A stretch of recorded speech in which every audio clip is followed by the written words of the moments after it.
Japan, a land of innovation and tradition, once made a decision so bold, so peculiar, that it became the subject of international curiosity.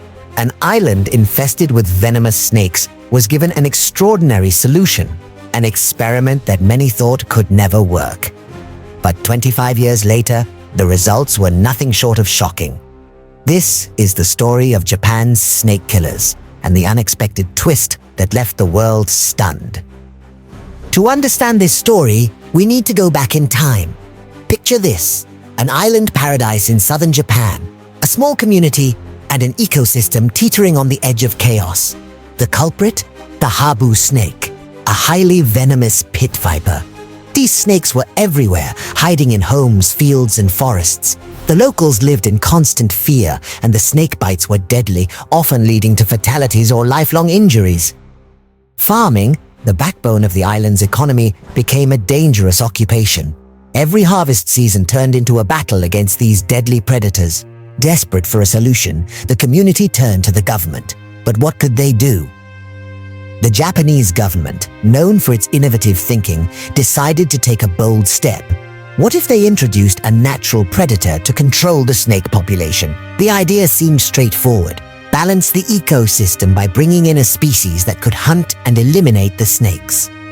The chosen predator, the mongoose. Native to South Asia, the mongoose is known for its agility, intelligence, and ability to kill venomous snakes. It seemed like the perfect solution. In the late 20th century, a shipment of mongooses arrived on the island and the experiment began. At first, the results were promising. The mongoose population quickly adapted to their new environment. Sightings of the Habu snake decreased, and the locals breathed a sigh of relief. It seemed like the perfect success story, a textbook example of biological control. But nature is rarely that simple. What the government didn't consider was the behavior of the mongoose and the unforeseen consequences of introducing a non-native species. Here's where things started to go wrong. The mongoose is a diurnal creature, active during the day. The Habu snake, on the other hand, is nocturnal, coming out only at night. Their schedules didn't align, which meant the mongooses were not hunting the snakes as effectively as anticipated. Instead, the mongooses turned their attention to easier prey: native birds, small mammals, and even insects. The island's delicate ecosystem began to crumble as native species faced unexpected predation. What was once a paradise was now an ecological battlefield. The locals, initially grateful for the government's intervention, started noticing the changes. Birdsong grew quieter, small animals disappeared, and crop pests increased. The mongoose had become an invasive species, and its impact on the ecosystem was devastating.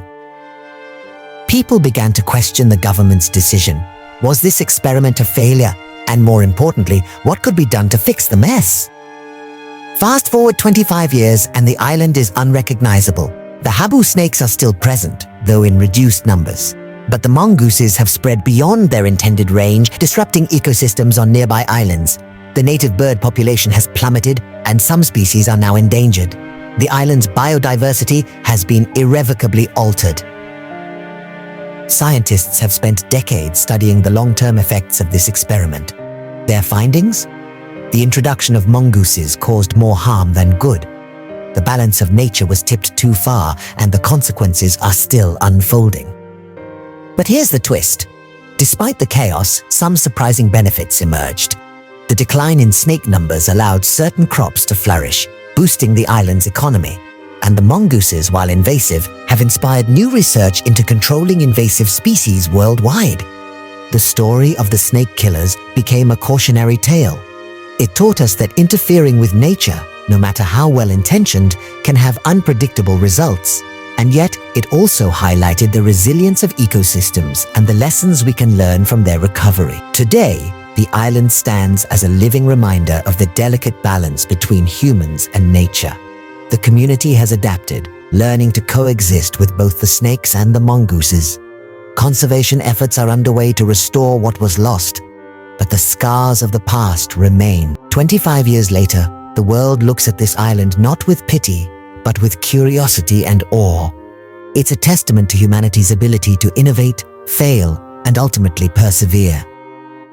Japan's decision to bring snake killers to the island was bold, controversial, and ultimately unforgettable.